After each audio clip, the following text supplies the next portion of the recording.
महाराष्ट्रातील एस-टी कर्मचाऱ्यांना लवकरच चांगले दिवस येणार.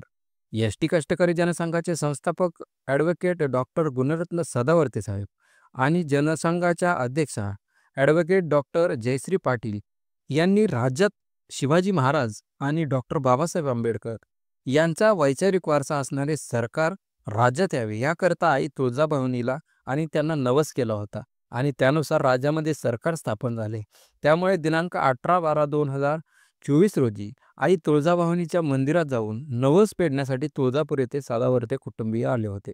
तेव्हा एस-टी कष्टकरी जनसंघाच्या या कार्यक्रमाला राज्यातून शेकडो कर्मचारी हजेरी लावली होती.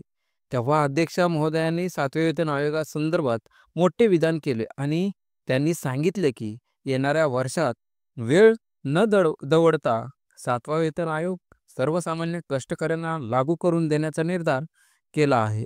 तसेच एस-टी महामंडळाकडे जी शिस्त आवेदन पद्धत आहे, त्यामुळे प्रशासकीय अधिकाऱ्यांना जो मनमानी कारभार सुरू आहे, त्या संदर्भात सुद्धा लवकरच त्यासंबंधी बदल करण्याविषयी संकेत दिलेले आहेत.